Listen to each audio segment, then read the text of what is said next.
Starting a new job is stressful, so today I'm sharing 5 tips to build trust fast within your new dental team. Stay tuned.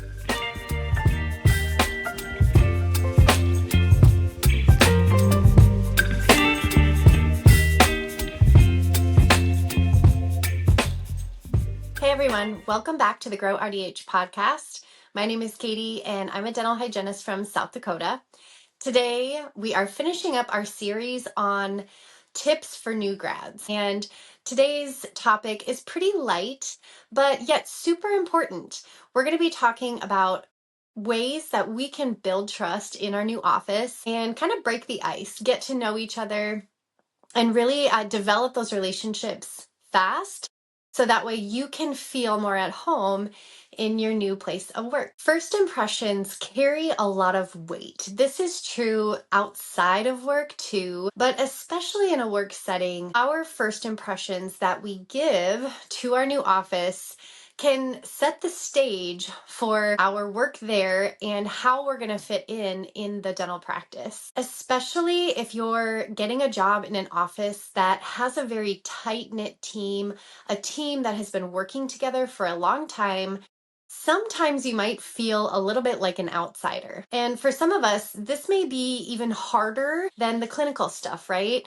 This could be harder because it's social, and social skills, soft skills, all are developed over time just from practice. A lot goes into social skills. This includes nonverbals, tone, attitude, and we really want to put our best foot forward so that way we can make a really good first impression. You have to kind of think of it as you're not just joining a team, you're joining into a community. You're joining into their routine. And if you shake up their routine too much, you might ruffle some feathers or make some waves that give them an impression of you that you don't necessarily intend on giving. So we're going to break this episode up into 5 different tips that you can do when you first start a new job to make sure that you're setting a good first impression. The first tip is just to observe.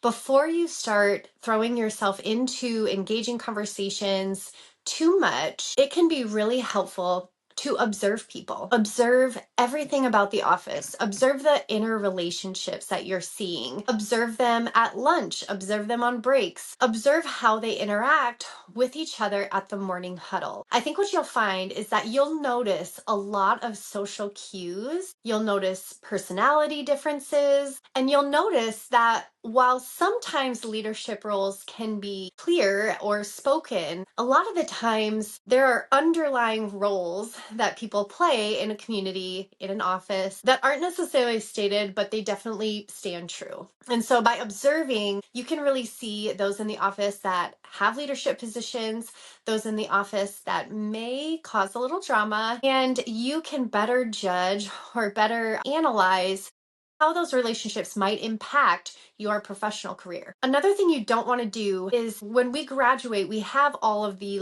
in a perfect world scenarios in our head.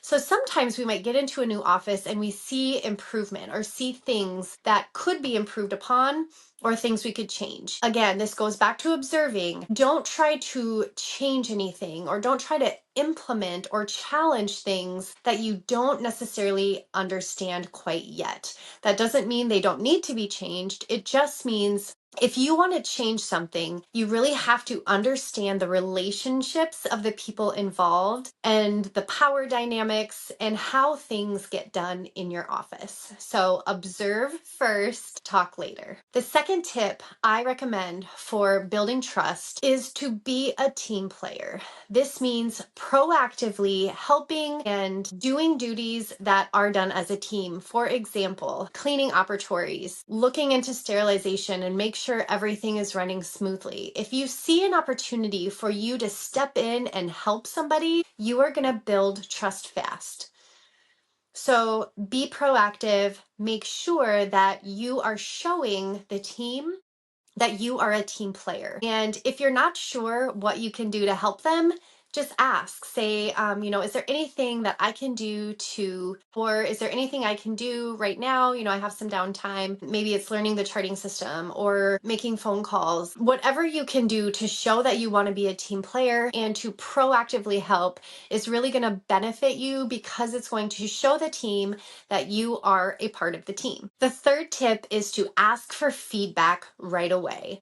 Getting feedback, especially as a new grad, but for anybody in a new office, asking for feedback really shows, again, being a team player. And two, it shows that you are open to criticism and open to growth. Asking for feedback will really benefit you because they know you're open to having conversations about improvement. A lot of the times it's hard to ask for criticism, but what this does is it sets the precedent that you are open to communication and you are sincere about it. And then if you ask for feedback, you actually have to, be willing to take the feedback. So if you ask, how can I make things run smoother?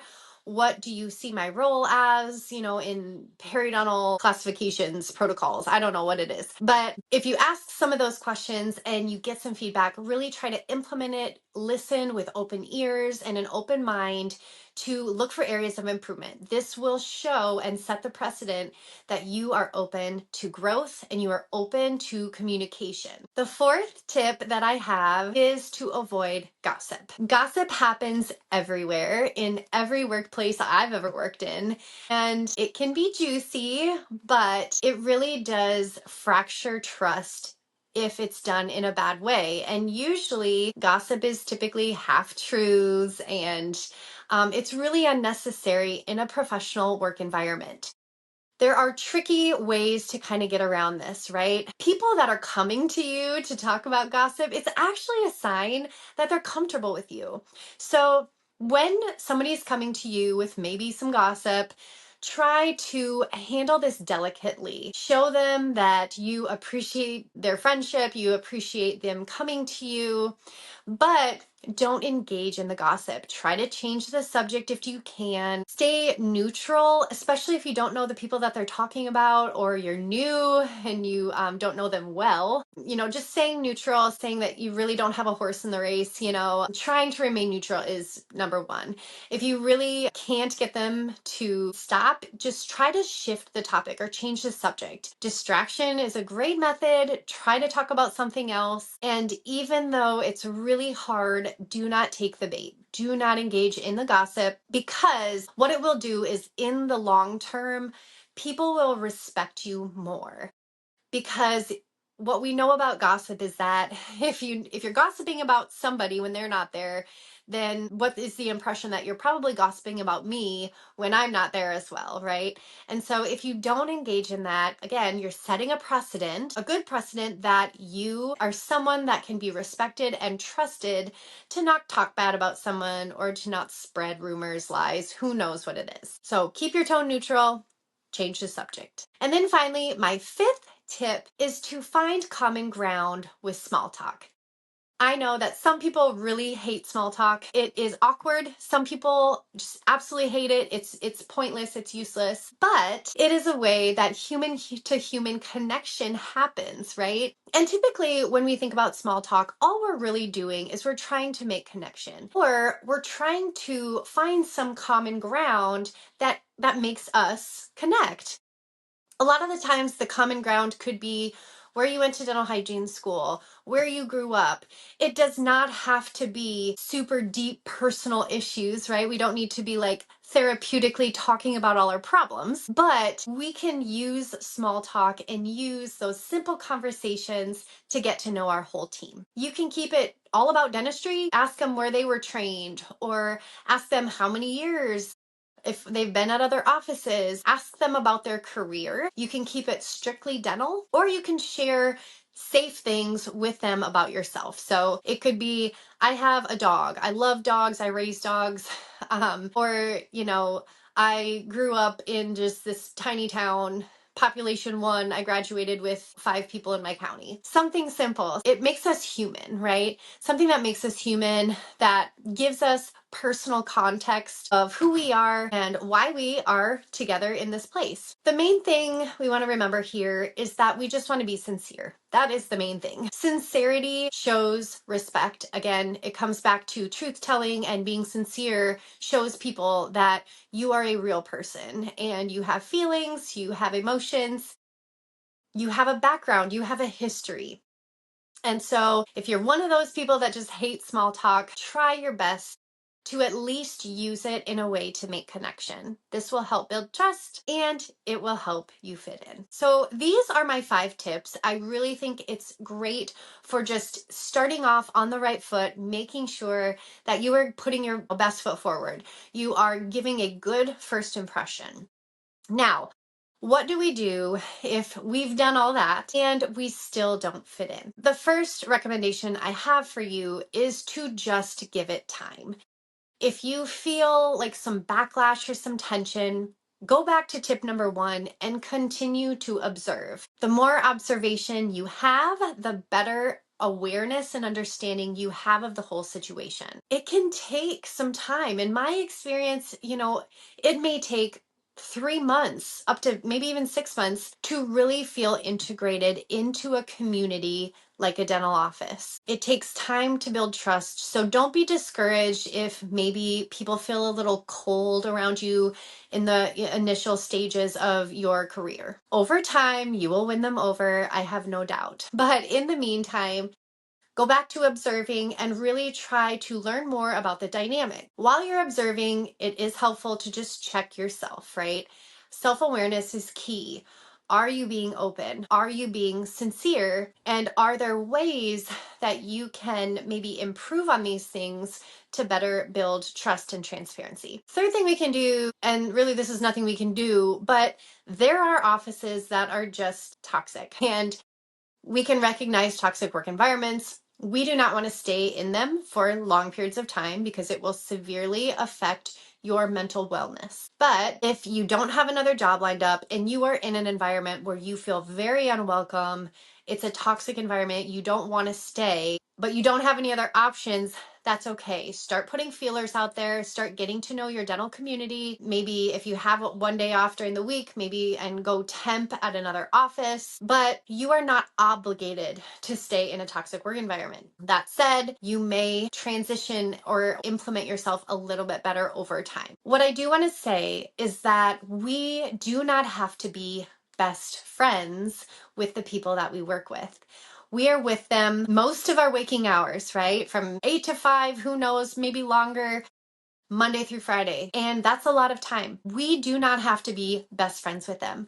We do not have to share our deepest, darkest secrets with them, but we do need to be respectful of each other, right? And that's part of workplace culture, and it's part of building a community of work that we thrive in, right? We want to feel comfortable. We spend a lot of our time in these places, right? So it's okay to not get along. It's okay to, if you're not for I'm not for everybody, right? Some people have strong personalities. Some people maybe are super, super quiet and reserved in a hustling, bustling, extrovert type office.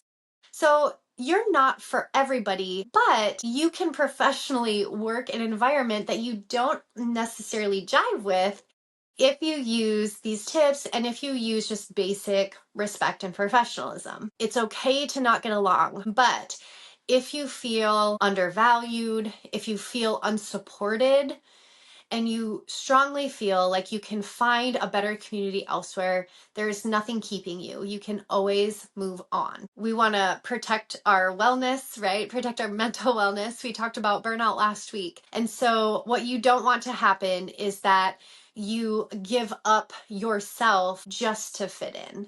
And hopefully you can find an office that embraces your unique personality, your unique your unique strengths, and support you through your weaknesses. That is the ideal, and that is what we all should be looking for in our workplaces. So if you are starting at a new office, I encourage you to implement some of these strategies and take ownership of your own personal impact on the office culture. If we all do that, we are all going to find that our workplace environment is going to improve. I encourage you to share this podcast with a new grad or someone you know that's starting at a new office soon. While this is kind of geared towards new grads, this can be used by anybody who might be switching to a new office. If you have any experiences or comments about this in yourself, be sure to share them in the comments and discussions down below. And thank you for getting to the end of this episode. Please like, share, subscribe. I appreciate your support. And next month, we will start a whole new series. So I will see you then.